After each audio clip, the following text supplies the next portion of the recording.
Que negócio é esse, Sebrae? Que negócio é esse, Sebrae? Que negócio é esse, Sebrae? Que negócio é esse, Sebrae?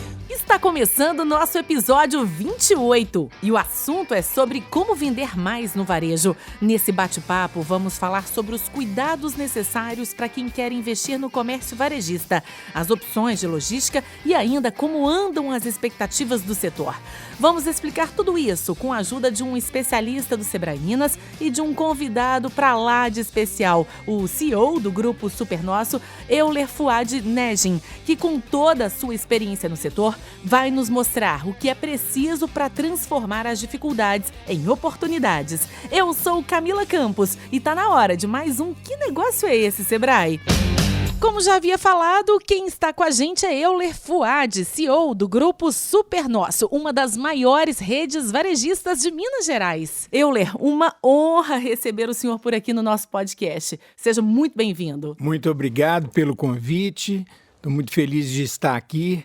Saúdo a todos os ouvintes. Do time do Sebrae Minas, quem participa é Vitor Mota, analista e especialista no setor de varejo, que vai dar várias dicas para quem quer empreender nesse segmento com sucesso e sem dor de cabeça. Vitor, muitíssimo obrigada também, tá? É um prazer, Camila. O setor de varejo inclui negócios como hipermercados e supermercados, lojas de móveis e eletrodomésticos, lojas de bebidas, produtos especializados, vestuário e departamentos, material de construção, veículos e lojas de conveniência. E mesmo com a pandemia em 2020, as vendas do segmento aumentaram 1,2% em comparação com 2019, segundo o IBGE.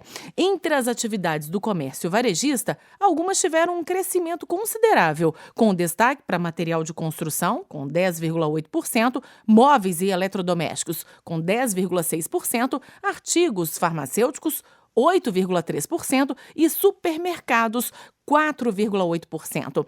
Euler, como que está sendo esse período de pandemia para o seu negócio? Bom, Camila, pandemia é um momento de tristeza para a humanidade, né? A gente está num momento que não temos ainda uma definição.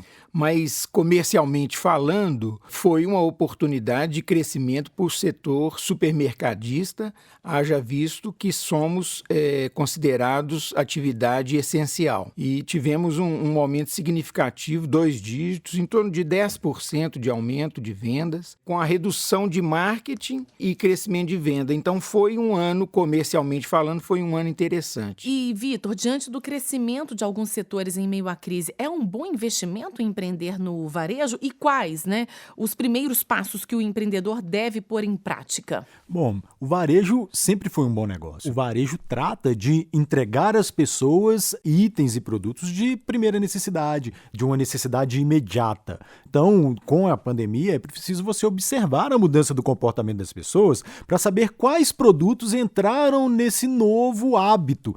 Por exemplo, o supermercado cresceu muito porque as pessoas passaram a cozinhar mais em casa. Observar esse comportamento e quais os problemas você pode resolver para as pessoas é fundamental para decidir se vale a pena abrir o que você quer ou não. E, inclusive, para empreendedores já experientes que estão há algum tempo no mercado, vale a pena rever o seu planejamento, o seu modelo de negócio, para ver se ele ainda atende às pessoas atualmente, nesse novo cenário, num cenário onde as pessoas se cuidam mais, passam mais tempo em casa e passam a dar valor em coisas diferentes do que davam há muito pouco tempo atrás. Ô Vitor, exatamente, supermercado é muito dinâmico, o setor alimentar.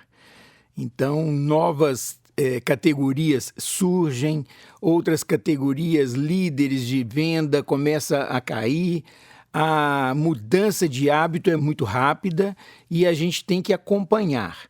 O Grupo Supernosso tem como propósito facilitar o abastecimento de lares e negócios. E isso, atrás dessa frase, tem muita coisa que acontece. A gente tem que fazer um trabalho de curadoria de produtos, de espaço de gôndola, com cuidado dos produtos perecíveis, com a qualidade no atendimento. Então, é bastante complexo e desafiador. O Vitor falava agora há pouco, Euler, que muitas vezes o empreendedor fica na dúvida se vale ou não a pena abrir o negócio. Conta um pouquinho pra gente como que o seu negócio começou lá atrás, na época do seu pai, quando ele tinha um armazém. Olha, Camila, primeiro eu vou falar uma frase um pouco desanimadora. Eu vou dizer para você que ser empresário no Brasil é ter boa parcela dos pecados perdoados. Sério? Porque é tanta coisa contra, mas a gente tem que ter a resiliência, a determinação, com muito trabalho, garra, e acaba sim se superando. Eu vou trabalhar todo dia, sem nenhuma demagogia, como se fosse o primeiro dia de trabalho na empresa. E eu já trabalho na empresa há 50 anos. Meu pai que fundou há 80 anos, eu sou sucessor e meus 2 filhos já estão trabalhando também. Então eu tenho que trabalhar, senão eles me mandam embora. Fica aquela aquela pressão.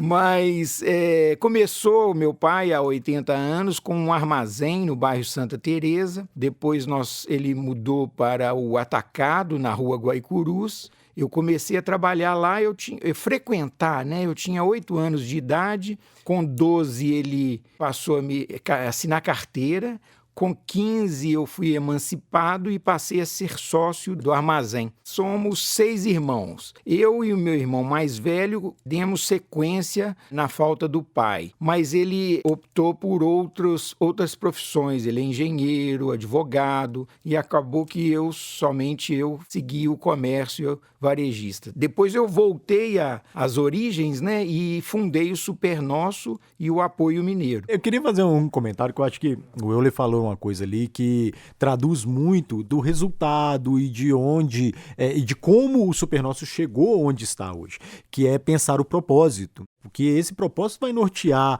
a diferença que você faz na sociedade e a diferença que você faz para as pessoas. E se você pensa sempre num propósito, ele vai ser uma bússola que vai orientar as suas ações dentro do estabelecimento comercial. Então isso vai fazer você perceber oportunidades que quando você não tem propósito, você não percebe. Propósitos norteia exatamente o que a empresa espera, por que ela existe. Além de fazer a missão, valores, visão, o propósito ele clareia assim, e a gente acaba vendo o seguinte: foco é dizer não a uma série de boas oportunidades, porque aparecem muitas boas oportunidades, mas você tem que analisar, está dentro do seu propósito, do seu foco de negócio, do seu core business? Não, é melhor você recusar, mesmo que seja um negócio mais lucrativo, porque o lucro acaba sendo consequência. Se a gente for trabalhar só pensando no lucro, pode ser um trabalho temporário, porque tem que colocar o coração na frente mesmo. Exatamente. E aí a gente acaba entendendo as pessoas, né, com mais facilidade. E entregando realmente, seguindo um caminho duradouro. Eu acho que isso ajuda o Supernosso a se diferenciar frente a outras empresas que a gente vê no mesmo segmento, né, e que não estão tão alinhadas com um propósito claro e objetivo. Isso é muito importante, na minha opinião. A gente escuta muito no mercado: eu vou fazer o que eu gosto. Eu dei sorte de gostar do que eu faço e faço o que eu gosto. Mas se eu simplesmente for pensar em fazer o que gosto, eu ia ficar viajando, passeando. Mas primeiro, eu gosto do que faço. E graças a Deus, faço com gosto também. Então o senhor acha que é peça fundamental? Escolher a carreira a partir do que a pessoa tem prazer em fazer. Eu acho sim, tem que ter habilidade, tem que ter o prazer para construir. Esse é o meu sentimento. Você falou do crescimento, o meu sentimento é que a empresa é pequena até hoje, porque eu trabalho como se fosse a primeira loja, com o mesmo cuidado. Lógico, você precisa de equipe, eu não trabalho sozinho. A gente percebe uma equipe coesa, de diferentes perfis, que é muito importante também, mas que somam, que se respeitam e estão comprometidos. E teve algum momento que o senhor teve um insight: eu preciso delegar mais? Porque essa frase do senhor me leva a essa dúvida.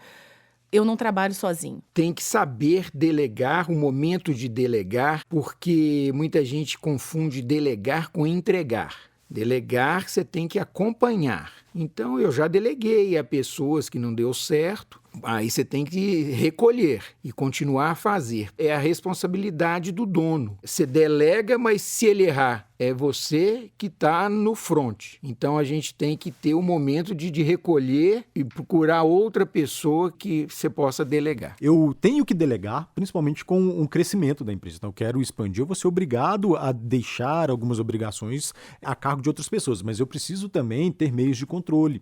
E para ter meios de controle, eu preciso ter indicadores. E para ter indicadores, eu preciso ter processos bem definidos. Então essa é a importância de fazer esse mapa, de ter a gestão arrumadinha, para me ter os números, porque mesmo longe, talvez o Euler pode estar numa viagem ao exterior.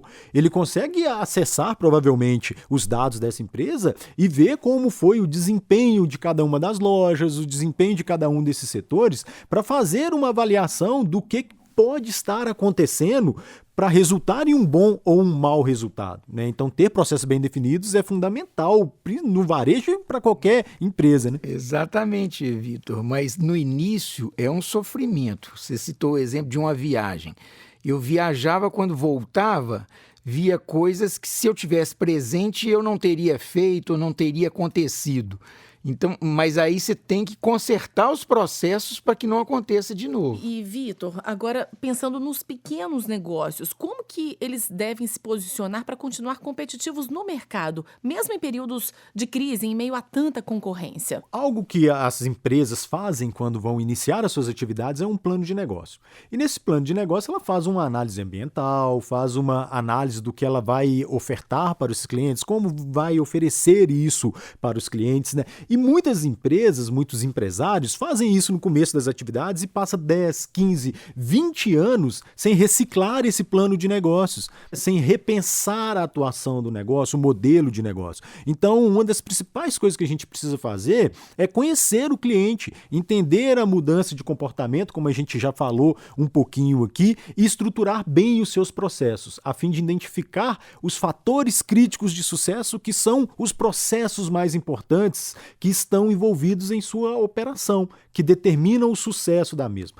Por exemplo, no varejo, é extremamente importante entender que o faturamento se divide em número de clientes que você atende, a frequência com que esse cliente volta na loja, o ticket médio que esse cliente consome em sua loja, que ele é composto em número de itens e preço médio por item. Se você consegue fazer a gestão desses itens de forma separada, você consegue ver onde você está falhando e consegue criar soluções para as causas do problema. Não adianta só apagar fogueira. Nós temos, por exemplo, um planejamento para 2030, de 10 anos. A empresa planejou triplicar de tamanho de faturamento até 2030. E esse planejamento foi feito agora, em tempos de pandemia, ou antes da pandemia, Euler? Foi feito em Euler? 19 antes da pandemia. Aí o primeiro ano que foi planejado teve que ser refeito totalmente. Está mais fácil cumprir um planejamento de 10 anos do que de um.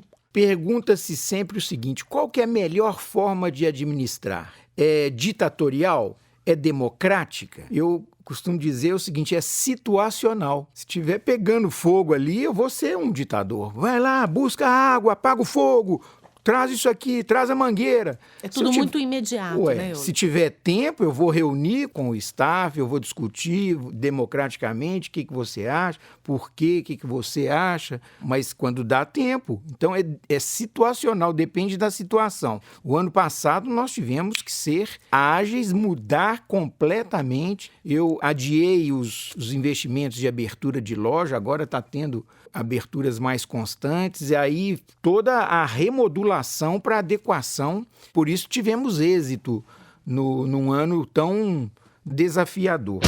Agora, se o crescimento geral do varejo foi um pouco tímido, quando a gente fala do mercado virtual, a história é outra. Em 2020, as vendas online bateram um recorde de faturamento dos últimos 20 anos, com um crescimento de 9% em relação a 2019. O número de consumidores pela internet cresceu 40% no período. Tudo isso porque mais pessoas decidiram se aventurar no mercado digital. Pensando nesse potencial de vendas, além do Supernosso, a gente vê outras empresas do varejo investindo pesado nas redes sociais, em sites e aplicativos próprios para vender mais, o que exige uma estrutura adequada. Entre todas essas questões estão a entrega e o atendimento, assunto que gera bastante dúvida, como a da nossa ouvinte. Olá, sou Sabrina Campos Albuquerque, tenho uma loja física em Belo Horizonte, a Red Bird, presentes criativos e decoração. Atualmente a gente vende pelo Instagram também, que é o Red Bird Presentes, e agora iremos para um e-commerce. Então, no segundo semestre de 2021, lançaremos a loja virtual.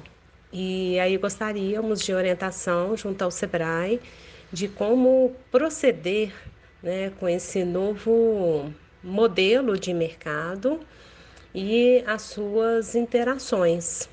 Sabendo que para uma loja virtual a gente precisa ter muito bem definidas as questões de logística, de recebimento, de estoque, né? A gestão, mas a grande preocupação hoje é com a parte da divulgação, como divulgar esse novo negócio junto ao mercado.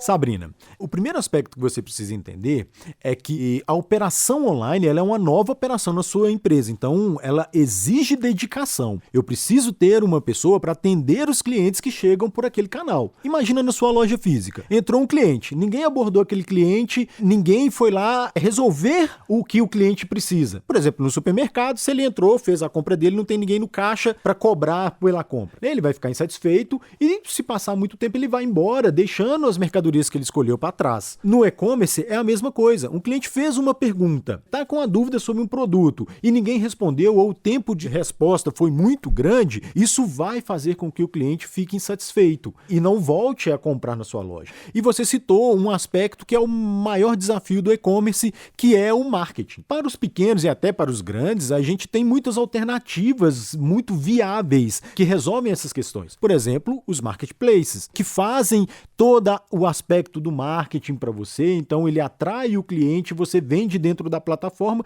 e te cobra uma comissão para fazer isso. Porém, você também precisa se preocupar com o posicionamento do seu produto dentro dessas plataformas. Então você precisa pensar estratégias de como você vai apresentar esse produto para o seu cliente, onde ele será apresentado, quanto isso vai custar, porque tem um impacto no resultado final da empresa, quem vai atender esse cliente que chega pelo canal online, e aí está um dos maiores erros das pequenas empresas que estão iniciando no online. Eles querem integrar a operação e querem que um vendedor que está na loja física fazendo 1000 tarefas diferentes também cuide das respostas do online. E acaba não dando conta e não fazendo um atendimento satisfatório. E também quem que vai fazer a logística. Imagina no supermercado, Euler. Eu entro pelo aplicativo do Supernosso em casa, seleciono os produtos que eu quero e depois vou ao supermercado para retirar meu produto e eu tenho que ir à gôndola para pegar os produtos que eu selecionei. Isso cria uma insatisfação. O cliente cria expectativas em relação a determinados processos e a gente tem que entender como é o hábito do cliente com outros produtos que ele consome para saber qual é a experiência que eu vou entregar, porque se a minha experiência online for ruim, provavelmente ele vai priorizar o meu concorrente. O senhor percebeu isso, Euler, assim,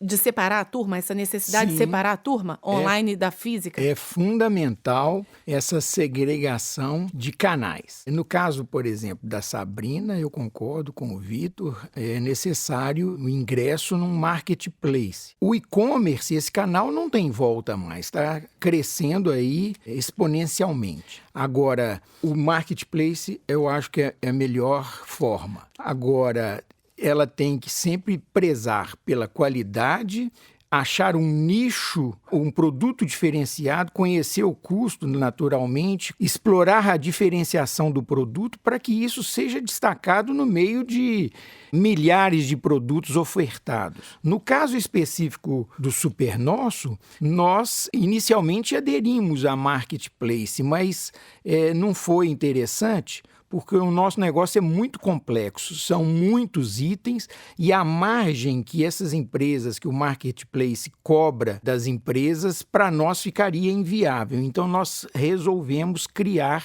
todo o processo de e-commerce que nós chamamos de transformação digital. Hoje trabalhamos como um omnichannel, multicanais, onde o e-commerce faz parte. Na hora do e-commerce, na hora da compra digital, você tem a opção de retirar na loja, clique e retire. Você tem as opções de comprar pelo iFood, pelo Corner Shop. Nós já estamos em negociação também com a Rappi. Vai abrindo janelas. E o setor supermercadista é o mais desafiador para o e-commerce. Você imagina o consumidor pede um produto perecível, uma fruta. Se você entrega verde, ele pode ficar frustrado que ele queria comer naquele dia. Tem as janelas, os horários de entrega, então é muito complexo. Nós estamos nesse negócio desde 2015 e era um negócio deficitário. Agora, da pandemia para cá, passou a ser interessante e tivemos um aumento, sem dúvida, considerável, onde não paramos de investir porque não tem volta. Exatamente. E eu acho que um aspecto fundamental também, até inclusive para o negócio físico, mas quando a gente vai para o e-commerce, isso se intensifica ainda mais, o consumidor está buscando oportunidades de compras, né? Então, um consumidor que frequenta o supermercado, ele foi ali, adquirir um item que ele está precisando, mas ele está ali com a visão para todos os lados, olhando as ofertas, porque são oportunidades de compras. Então a gente precisa fazer uma boa gestão comercial a fim de construir boas oportunidades de compras para os consumidores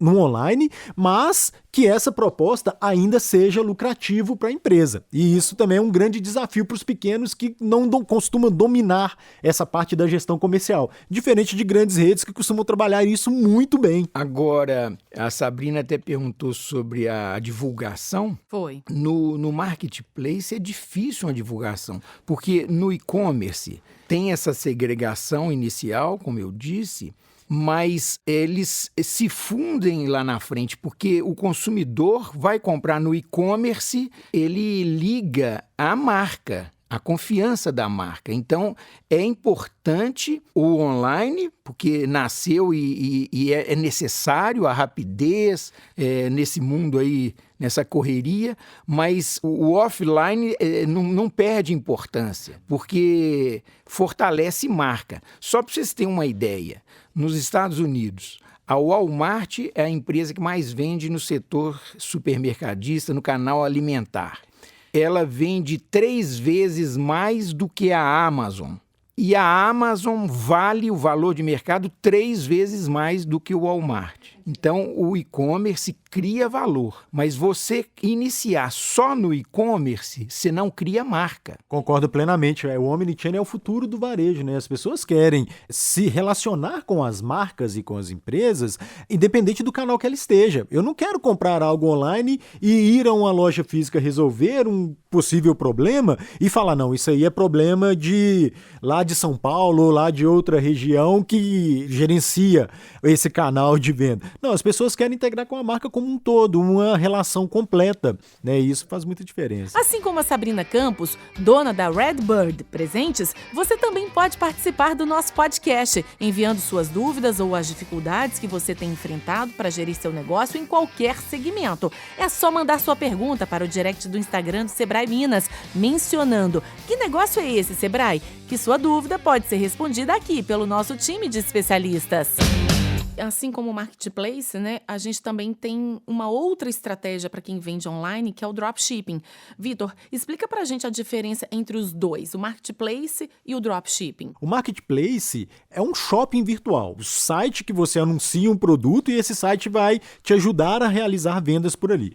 O dropshipping é você vender um produto de um fornecedor sem ter adquirido esse produto previamente. Pode ser bem interessante para as pequenas empresas, principalmente, porque reduz a necessidade de estoque, de capital de giro. Então eu consigo trabalhar ali com um custo mais variável, né? Então eu só faço a aquisição do produto mediante a venda. E muitas das vezes otimiza a logística porque eu mando direto do fornecedor para o cliente final, sem fazer uma triangulação ali na minha loja, por exemplo. Ô Vitor, então o mercado virtual é o caminho obrigatório para todo comércio varejista? Obrigatório é muito forte, né? Mas é um caminho muito importante. Eu acho que é um caminho sem volta. Eu posso até ser muito resistente e decidir não vender online, mas não estar online, não ter um conteúdo online é como uma loja não ter um telefone na década de 90. Eu acho que não é algo viável. A gente tem que otimizar recursos com publicidade. Acho que o Euler pode falar isso, né? O peso da publicidade nos negócios costumam ser muito considerável, assim, 8, 10% muitas das vezes, e isso, em alguns casos, é mais do que o lucro da empresa. Então a gente tem que otimizar os recursos e tentar ser o mais eficiente possível. O lucro em supermercado é interessante dizer, porque as vendas são robustas, os números de faturamento são robustos. Quando você vai tirando os custos da mercadoria, custos de funcionário, taxa, logística, impostos, quando sobra 2%, nós batemos palma com a sola dos pés. Eu acho que esse aspecto é um aspecto que o pequeno ainda precisa aprender, porque o pessoal fica muito preso ao percentual do lucro ou da margem. O que é melhor para você? Ter 5% de 10 Exatamente. Ou 2% de 100?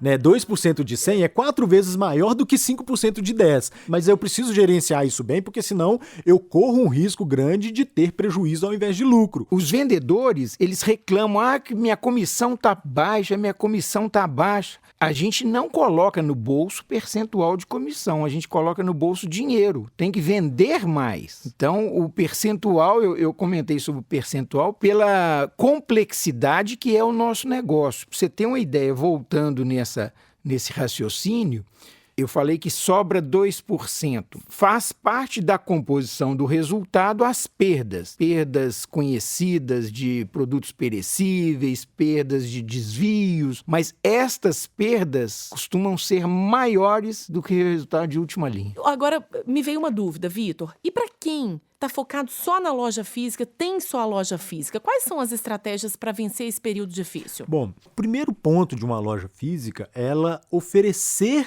o que o cliente está buscando. Então eu tenho que entender o que ele quer. Ele quer comodidade, ele quer preço. O que é importante eu focar e oferecer para aquele cliente? Uma vez que eu entendi isso, eu tenho que focar também numa experiência única para ele naquele ambiente. Porque se o foco for preço, provavelmente ele vai achar mais barato na internet. Então eu tenho que ter uma razão para frequentar aquela loja. E eu tenho que fazer com que o cliente use o impulso de compra. Porque é diferente, você olha um produto, uma foto com um preço, a vontade de comprar é uma. Agora, presencialmente, experimentando, tocando aquele produto, a vontade de comprar é muito diferente. Pensa você chegou num sacolão, e aí tá lá aquela banca de frutas, com as frutas lá arrumadinha, direitinho. Você olha e fala, não, tudo bem, eu gosto de pitaia, mas eu não vou comprar pitaia. Mas se o dono do sacolão cortou a pitaia ao meio, colocou um filme naquela pitaia, sabe, aquela fruta saborosa assim, você não acha que a vontade de consumir aquele produto aumenta? A forma de expor o produto é tão importante quanto tê-lo disponível. E também gerenciar a ruptura. Eu vou lá e falo, nossa, eu vou naquele sacolão porque tem pitaia. E eu chego lá, cadê a pitaia? Tá na estação da fruta e não tem a fruta. Então, assim, gerenciar essas expectativas do cliente e atendê-las na loja física é muito importante, sendo que é fundamental entender que é um ambiente de experiência. Mesma coisa lá, a gente volta um pouquinho do supermercado pra gente explorar o Euler aqui, mas se eu vou lá no Supernócio, eu não encontro um determinado frio, um peito de peru fatiado e bem embalado e bem exposto. A venda de peito de peru aumenta ou diminui se não tem o produto exposto dessa forma? Então, assim, são essas coisas que a gente precisa entender. Eu vou em uma loja de roupas, por exemplo, é importante ter manequim com o modelo, para mim ver o caimento da roupa, por exemplo. É importante que as pessoas consigam acessar o produto, ver e experimentar o produto com facilidade. Layout de loja é extremamente importante. Layout de loja, merchandising visual, a aparência da loja, qual que é o conceito que aquela loja passa. E se você tem uma loja de rua, a primeira dica que eu dou é: faça um passeio profissional ao shopping. e veja as vitrines daquelas lojas, veja o design daquelas lojas, porque aquelas lojas foram projetadas por especialistas, por profissionais de design, profissionais de marketing muito capacitados. Então você vai tirar ali muitos insights interessantes e pense em como levar aquilo para a sua realidade. Falando ainda em novidades, nesse mundão online, as novas formas de comprar e pagar também estão em alta. Um exemplo é o Pix, o pagamento instantâneo que facilita a vida do consumidor e do comerciante. Também não podemos esquecer do WhatsApp Pay, que foi liberado em março pelo Banco Central e começou a funcionar em maio aqui no Brasil. Euler, como que o senhor avalia a chegada desses novos meios de pagamentos para o comércio? São uma boa pedida? Sem dúvida nenhuma. A tecnologia é uma coisa que a gente tem que acompanhar. Eu fui à China há 6 ou 7 anos, lá já tinha abolido o cartão de crédito, já pagava pelo WeChat, que seria o WhatsApp nosso. Então, isso tudo vem a facilitar e traz, por incrível que pareça, traz segurança no processo. Com a pandemia, o WhatsApp se tornou um canal extremamente importante para as pequenas empresas, principalmente do varejo, né, que precisaram fechar as portas até em muitos momentos para vender. Então, se transformou uma ferramenta de venda extremamente relevante. A gente precisa fechar a venda no momento certo. Então, se o vendedor manifestou, o comprador, né, o cliente, manifestou o desejo de comprar ali pelo WhatsApp, já fechamos a venda aqui, eu já te entrego o produto, ou você passa aqui e pega esse produto, né, e a venda está concluída. Você não dá a chance dele desistir da venda, por exemplo. Então, são ferramentas fundamentais para esse processo de fechamento de vendas neste momento em que o atendimento está sendo realizado, principalmente pelo WhatsApp ou pelas mídias sociais, o Instagram, por exemplo. Isso é muito bom, né, gente? Muito bom. Principalmente nesse momento em que as pessoas estão cada vez mais imediatistas, né, Tem uma oportunidade enorme aí. Inclusive, pessoal, no episódio 12 da primeira temporada do podcast do Sebrae Minas, uma especialista do Banco Central explica tudo sobre o Pix. Não deixe de ouvir, hein? Outra tendência que vem ganhando força é a sustentabilidade. Com os consumidores cada vez mais conscientes, eles procuram saber sobre a origem do produto, se foi feito sem agredir a natureza, se a empresa respeita os direitos trabalhistas, enfim. São várias questões sociais, ambientais e até éticas que muitas empresas estão tendo que se adaptar para atender às novas exigências do consumidor. Vitor, explica pra gente a tendência de investir em ações, como as que acabamos de citar, e por que elas influenciam a compra do consumidor? Bom, o consumidor está cada vez mais responsável, né? Ele está entendendo o que o ser humano está fazendo com o planeta e qual é o caminho que isso vai nos levar se continuarmos com os níveis de poluições, de emissão de gases, entre outras coisas. Então ele começa a priorizar o consumo de empresas que se preocupam com o meio ambiente, que têm responsabilidade social e ambiental. Tanto que a quantidade de pessoas que não consomem carne ou produtos de origem animal cresce exponencialmente. E essas pessoas, elas não vão comprar de lojas que não tenha uma mínima preocupação com a responsabilidade de seus fornecedores, por exemplo, com o seu impacto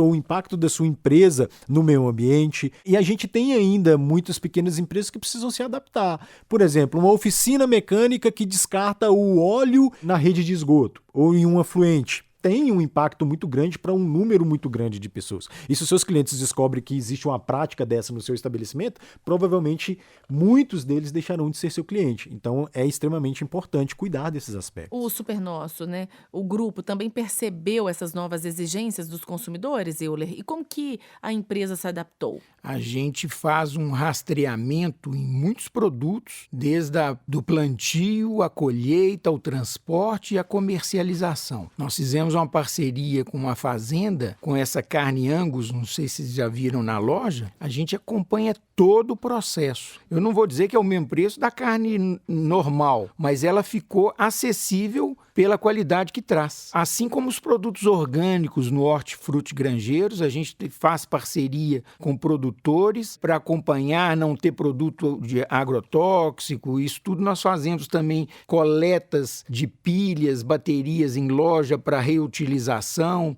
Sobra alimento na fábrica, a gente manda para ração animal, produtos às vezes impróprios para o humano, mas pode ser aproveitado na ração animal, biodiesel. Isso tudo a gente acompanha também e é um serviço, né, que a gente presta. O Supernosso, inclusive, vive um momento de expansão, né? O senhor falou agora no início do nosso podcast que o Supernosso comprou as unidades do Carrefour e o Supernosso hoje vive o seu melhor momento? Camila, acho que sim. Comercialmente falando, nós estamos realmente numa fase muito pujante.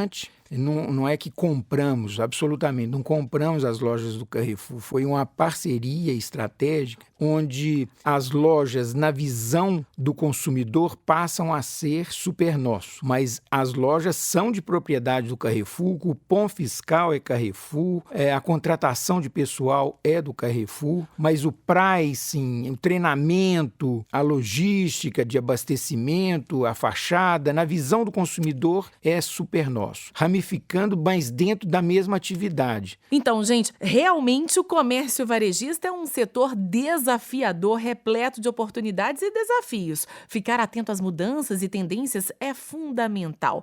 Vitor, além disso, o que vale a pena reforçar para quem tem um comércio? Aquele passo fundamental na caminhada. Bom, como o Euler já adiantou, falou um pouquinho muito bem a respeito disso, o atendimento é fundamental. E quando a gente fala de um bom atendimento, não é só aquele tratamento cordial, não é só o vendedor ser educado, mas é atender a expectativa que o cliente tem. Ou seja, o cliente chegou numa loja e nessa loja ele foi muito bem tratado, mas não encontrou o que ele procurava, ele foi atendido? Não foi atendido. Então eu preciso cuidar de mix, oferecer o produto certo, no momento certo, a um preço adequado para aquele cliente que frequenta o seu estabelecimento é tão importante quanto o tratamento cordial. E ouvir esse cliente para saber o que pode ser melhorado dentro da loja vai te levar a identificar oportunidades maravilhosas e ter muito sucesso. Euler, e o senhor?